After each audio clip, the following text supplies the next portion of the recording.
Good morning and welcome to BIFA TV. The BIFA National Conference is fast approaching. Professor David Cebon from Cambridge University will be featuring at the conference to discuss decarbonisation. He sat down with Jamie McKean from our policy and compliance team at Cambridge a few weeks ago to get an insight into what David will be sharing at the conference. Thank you for joining us, Professor.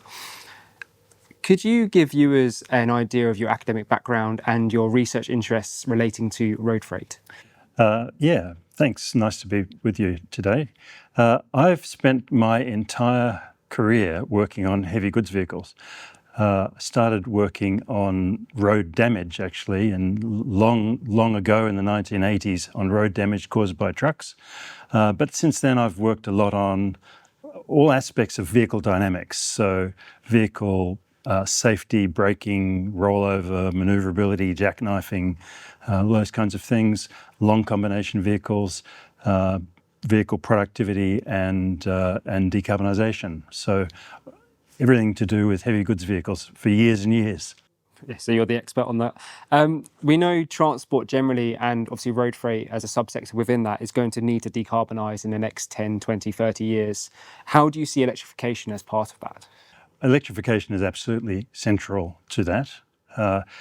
When you look at all other options, for example, there's all kinds of efficiency things you can do. You can do light weighting, you can do aerodynamics and low rolling resistance tyres, you can improve the drivers and you can improve the logistics. There's all of these different things, levers that you could pull. But if you do all of that stuff, you can't get anywhere near zero. You may reduce emissions by 40 or 50%. So the only way we're going to get to zero is to change the energy system. Yep. There's only three options for that. That is biofuels or hydrogen or electrification. And for a whole series of reasons, really the only option for the long term is electrification. We've titled your talk at the BIFA National Conference, The Practical Pathways to Decarbonising Road Freight. I can understand that, as an engineer by training, you'll be looking at modelling, analysis, but also looking at the physics and the economics stack up. And that's really the key, isn't it? Because for BIFA members and for hauliers, the business case needs to stack up. Yeah, and it's a complicated system. It's not as easy as the diesel world where it's just essentially the vehicle and fill it up on Monday and fill it up again on Wednesday, and energy is not really a consideration other than the cost. But the electric world is really different to that because, electric truck can only drive for 4 hours before it has to be charged. So the charging has to be done as a fundamental part of the logistics day. You have to work out when you're going to charge. You need to charge at times when the vehicle would be stopped anyway. Otherwise, you add extra time and that adds extra cost. Yes. To your journeys. So you need to look at how you can charge during driver breaks, how you can charge during loading and unloading events. So that requires a real interaction with the energy system.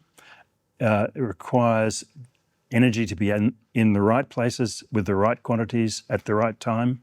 And it has to be intimately linked with the way that you do the logistics. So it's much, much more complicated. And then the business case depends on a whole bunch of things that it never depended on before. Fortunately, we have you at the conference to navigate us through that. Finally, what do you hope a BIFA member would take away from your talk in September? The government deadlines for moving to electric vehicles are coming surprisingly quickly. Although it may seem like there's a lot of time, there isn't. And I think it's really important for industry to be engaging with this topic. That sounds brilliant, and we look forward to hearing about that in more detail in September. Tickets to the BIFA National Conference are still available to purchase via the BIFA website. And that's all for today's episode of BIFA TV, your daily dose of industry information.